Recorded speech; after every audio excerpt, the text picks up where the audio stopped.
the very first pylon racing with multiple airplanes ever done. If you're going to have a profession that's dangerous, it might as well be real dangerous. Have a look.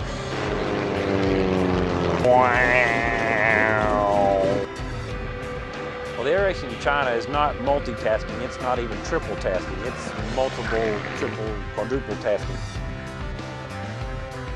You're a very brave man, Dave. We're about the biggest bunch of misfits that ever hit China with an airplane. Yeah, man. We're coming up with slow motion war. There's a big camaraderie amongst the pilots and a stiff competition. And here I am in the winning airplane, like usual. Yeah, we'll see about that. You know, it's pretty incredible in China. General aviation is just coming of age there. They're just starting to open up the airspace. So the environment in the country is a lot like it was in the 1930s in America. 20–30% of the population's never even seen an airplane.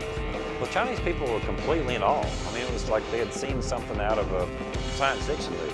And the crowds were unbelievable. We had 500,000 people in attendance over 6 days of racing. And the crowds were mobbing us. I mean, we felt like the Beatles. I felt like Lindbergh almost. It's like the invention of the car in the United States. They were just so excited to see something different. We were almost like rock stars when we were over there. It's an incredible audience, and it's an incredible sport taking place in an incredible country. Wow. I have never seen anything like this ever. It's an exciting time to be there. It's the Wild West of aviation, and we're the pioneers. It's awesome.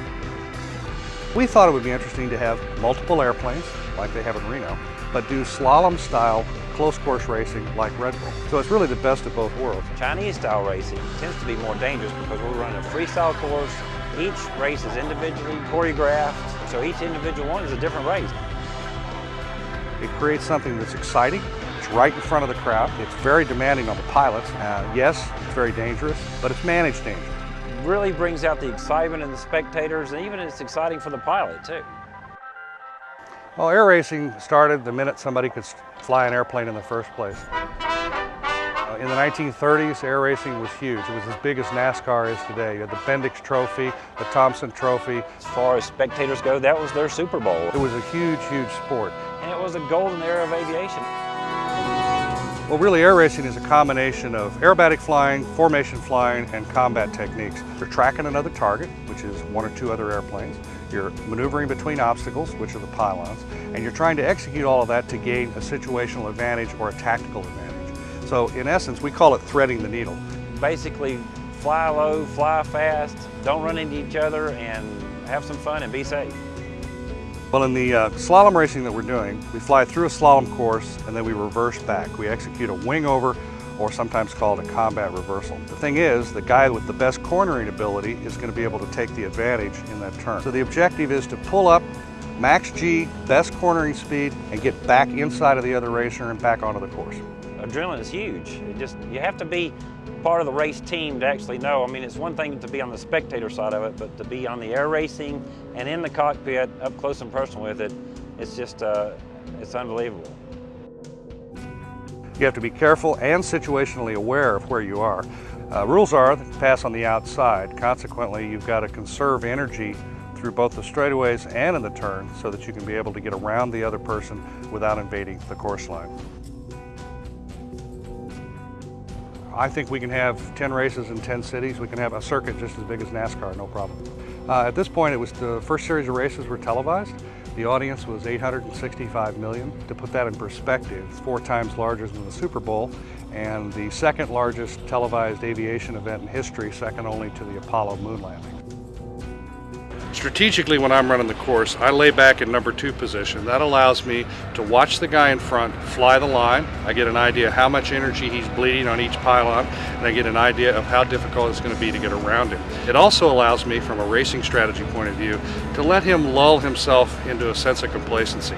He's used to flying the course, he's going around the course, he's in number 1 position, he doesn't really know how far I am behind him. He doesn't feel the threat, so to speak. And then right towards the last lap, I'll come in and I'll execute some very aggressive maneuvers to get around it. On one of the races in Chongqing, I was against another Lancer that was identical airplane, but he had a little bit stronger speed, probably about 15 knots additional speed on me. If you see on the tape, what I did was I flew really low into ground effect. The way that works is the ground effect of the airplane is actually a cushion of air that occurs one wingspan of the airplane above the ground. So there's up to 10% more lift created when you're riding on that cushion of air. The lower you are, the bigger the cushion of air, the more dramatic effect it has. So even though the other guy had 10 or 15 knots of extra speed on me, I was able to beat him because I got down into ground effect, used that to get forward momentum, forward energy on the airplane, and then I took him in the turn.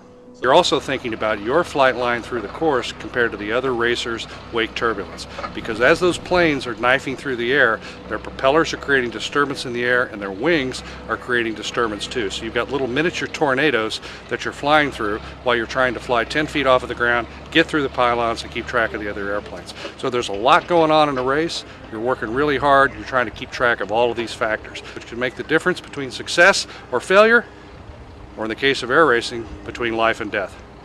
But let's face it, this is not for everybody. This is dangerous stuff, and we want to keep it safe. The best way to do that is fly with people you know.